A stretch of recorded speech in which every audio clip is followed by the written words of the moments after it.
సంచలనాలకు మారుపేరుగా మారాడు దర్శకధీరుడు ఎస్ఎస్ రాజమౌళి. అతడు పట్టిందల్లా బంగారమే. 2 దశాబ్దాల సుదీర్ఘ కెరీర్లో అపజయమే ఎరుగని దర్శకుడిగా గుర్తింపు పొందారు.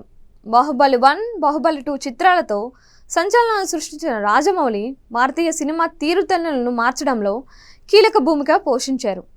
పాన్ ఇండియా సినిమా అనే పదానికి అసలు సిసలైన నిర్వచనం చెప్పిన దర్శకుడిగా రాజమౌళి పేరు మారుమోగుతోంది.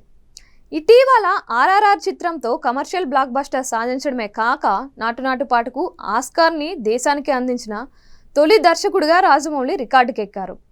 బాహుబలి, ఆర్ఆర్ఆర్ వంటి పాన్ ఇండియా చిత్రాల భారీ విజయంతో రాజమౌళి భారతదేశానికి ఇంటి పేరుగా మారారు. అతడికి అవకాశం ఇవ్వాలే కానీ మార్వెల్ తరహా సినిమా తీయగలడు అనడంలో ఎలాంటి సందేహం లేదు. దర్శకుడు, నిర్మాత, స్క్రీన్ రైటర్గా బహుముఖ ప్రజ్ఞ ఆయన సొంతం. అడ్వెంచర్, ఫ్యాంటసీ జోనర్ సినిమాలతో అద్భుతాలు చేసిన దర్శకుడిగాను రాజమౌళి పాపులర్ అయ్యారు. వినోద పరిశ్రమలో ఆయన చేసిన విశేష కృషిని దృష్టిలో ఉంచుకొని జాతీయ, అంతర్జాతీయ స్థాయిలో అనేక అవార్డులు దక్కాయి. అయితే ఇన్నేళ్లలో ఆయన ఎంత సంపాదించుకున్నారు, నికర ఆస్తుల విలువ ఎంత ఉంటుంది అంటే తెలిసిన ఆసక్తికర వివరాలు ఇవే. ఎస్ఎస్ రాజమౌళి మొత్తం నికర ఆస్తుల విలువ 158 కోట్లు ఉంటుందని అంచనా. సినిమాలతో పాటు రాజమౌళికి రకరకాల ఆదాయ వనరులు ఉన్నాయి. ప్రధాన ఆదాయం సినిమాల నుంచే వస్తుంది. ఇతరత్ర వ్యాపారాల్లో పెట్టుబడులు సహా ప్రొడక్షన్ హౌస్ ద్వారా ఆదాయాన్ని ఆర్జిస్తున్నారు. హైదరాబాద్ మణికొండ సమీపంలో రాజమౌళికి విలాసవంతమైన బంగ్లా ఉంది.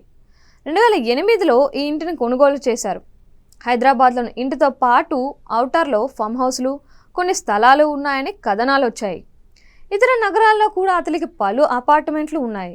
ఖరీదైన కార్లు రాజమౌళి గ్యారేజ్లో ఉన్నాయి.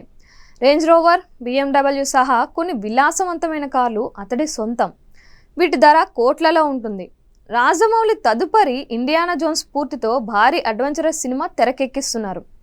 సూపర్ స్టార్ మహేష్ బాబు ఈ చిత్రంలో కథానాయకుడు. అలాగే నిర్మాతగా పలు ప్రాజెక్టులకు జక్కన్న అండగా నిలుస్తున్నారు. మేడ్ ఇన్ ఇండియా అనే కొత్త ప్రాజెక్టు కోసం రాజమౌళి పనిచేస్తున్నారు.